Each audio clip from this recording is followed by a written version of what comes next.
मैं पूरे प्रदेश और देश में लड़ाई को नहीं रहा हूँ। 27 तक मैं उत्तर प्रदेश में रहूंगा, उसके बाद देश के अन्य प्रदेशों में मेरा डेरा पड़ेगा। मध्य प्रदेश में भी हमारी टीम गठित होना शुरू हो गई, वहाँ भी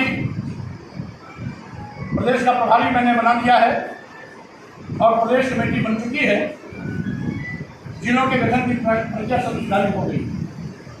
लेकिन मैं वहाँ 27 की बात करूँ, कुल मिलाकर के आज जो मनोहर कांसी नाम का आंदोलन ठहर गया था, उस आंदोलन को हमें दौड़ाना है और साथ ही साथ अपने महापुरुषों के विचारों को घर घर जन तक पहुंचाना है। रही बात अब साथियों सत्ता आ रही है, चुनाव आ रहा है नजदीक, तो यह है आप लोगों को तय करना है, गुलामगिरी करनी है या सम्मान के साथ सिर ऊंचा होकर खड़ा करना है। सिर ऊंचा करके खड़ा होना है या गुलामी करनी है। गुलामी करनी है तो कहीं भी दाएं बाएं आप चले जाना और किसी की जिंदाबाद बोलना, उसके पीछे आपकी हो सकता है, जेब गर्म हो सकता है, लेकिन आप भला करने की हालत में किसी के नहीं रहोगे। यहाँ तक कि अपने सगे भाई को भी जरूरत पड़े कि उसकी कुछ मदद करी जाए तो आप नहीं कर पाओ। हमारी भी सत्ता थी, सरकार थी, पूरे देश के क्षेत्र में, पूरे देश का, पूरे प्रदेश का किसी जिले कोई व्यक्ति कभी आया दुखी हो गया और हंसते हंसते गया, उसका काम हुआ।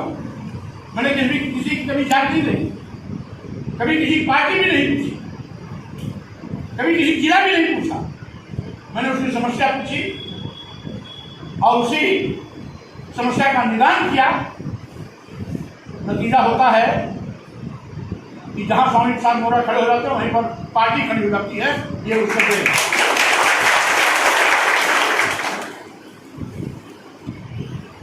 एक ही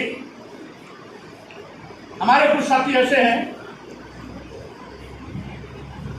जो बात तो मंचों पर अच्छी करेंगे और आपस में पैर खींचने वाली बात करेंगे।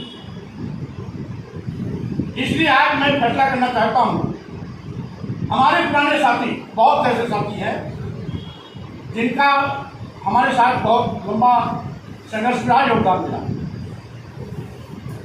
मैं पहली प्रायोरिटी दूंगा, अगर हमारे पुराने साथियों में से कोई चुनाव लड़ना चाहता है तो अपनी इच्छा कर दे, हम उसको विचार करेंगे, उसके कैंडिडेचर को घोषित करने का फैसला लेंगे। लेकिन कैंडिडेट घोषित होने के बाद आपस में एक दूसरे की टांग खींचना यह अलग बंद कर दी। लेकिन पार्टी जब कैंडिडेट घोषित करती है तो आप आपस में कैंडिडेट घोषणा करने की बात मत करें। आप बीच में मातों करने की कोशिश मत किया, क्योंकि मिशन की बात करना और एक दूसरे की टांग भी खींचना दोनों एक साथ नहीं चलेगा। या तो मिशन चलेगा या फिर टांग खींचने वाला काम चलेगा। इसलिए आप मेहनत करो, कम करो, लेकिन आप 24 घंटा मेहनत करो। 2 चौराहे बैठ करके उल्टा बोल दो, सारा मेहनत बराबर।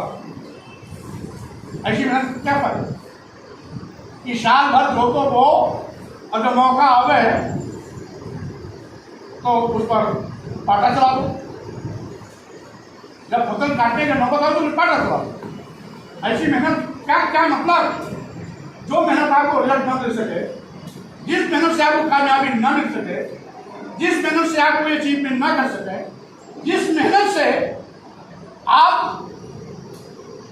जीतने से वंचित हो जाए, अपने लक्ष्य को पाने से वंचित हो जाए, ऐसी मेहनत का क्या मतलब?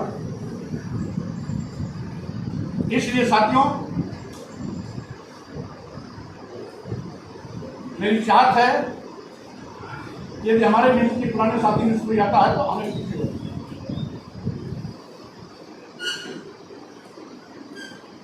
और नहीं आता है तो पार्टी जिसका भी नाम तय करती है, ईमानदारी से आप उसके साथ इस तरह मेहनत करो कि एहसास हो कि आप अपना चुनाव समझ के लड़ रहे हैं।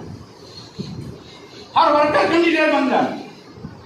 जब हर वर्कर कैंडिडेट बन के लड़ेगा तो मैं गारंटी के साथ कहता हूं आप चुनाव जीतोगे, कोई ताकत रोक नहीं सकती।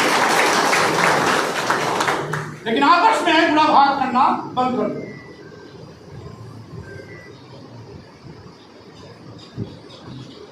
समाज में कौन आपके साथ लड़ा है, किसके नाते आपका सिर ऊंचा उठा है,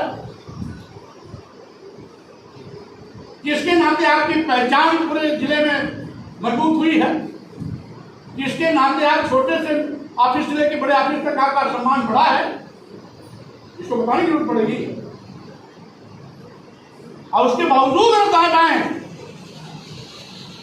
आप बगली झाँकते हो तो इसका मतलब आप किसी के भी लॉयल नहीं हो, आप किसी के लिए विश्वसनीय नहीं हो।